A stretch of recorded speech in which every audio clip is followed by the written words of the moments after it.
My dear friends, here we are again on top of this beautiful mountain over the lake of Iseo on a mountain called the Monument of Redentore. I don't know in English. Redentor Mountain. I wanted to talk to you about an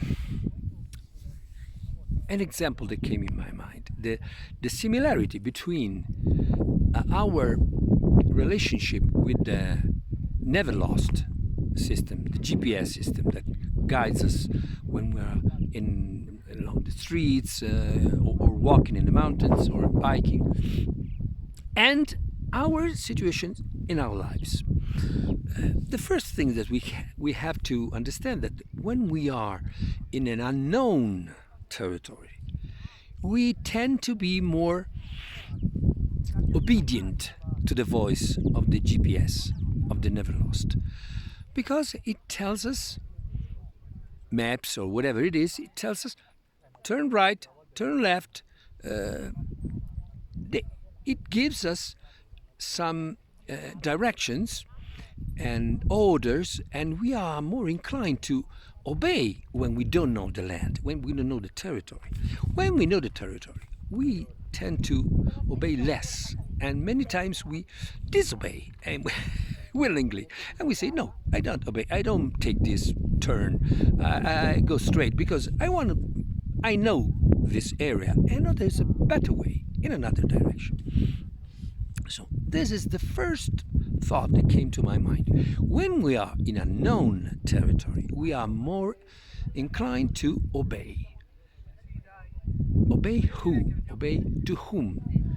Obey orders, obey spiritual guides, obey governments, obey professors, parents, financial advisors, whoever, actors. Many times we choose guides that are sports champions or actors or singers or whatever. It doesn't matter. They are an important figure for ourselves, and they tend to be like our masters, our guide in life. So in this situation, we tend to be more obedient to this kind of guides when we are in unknown territory. So this comes the first consequence in my thought.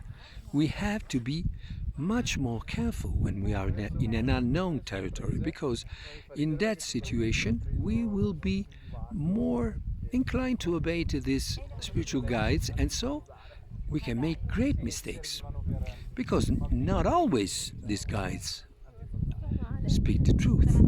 Not always they want our good. Many times we have people who want to exploit us. So we have to be careful, very careful. And especially if we are in an unknown territory. For example, if we don't have any financial experience and we want to make an investment or something like that, and we trust some financial advisor, for example, and in this case we don't know a thing about that topic, so we can be misguided very easily, we can be fooled very easily and lose our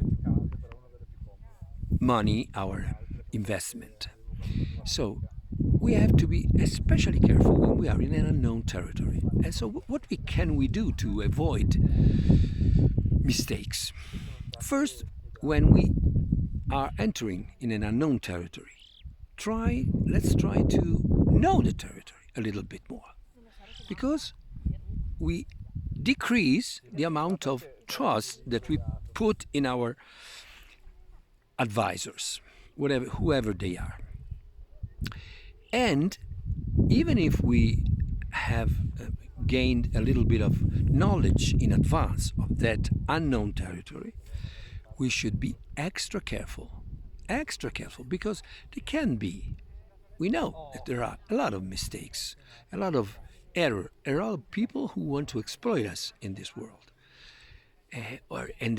And also this kind of mistakes can be inside of us, some kind of forces that we have inside of us that can misguide us in some way, suggesting in our minds, like a little voice telling you, why don't you do this? Why don't you do that?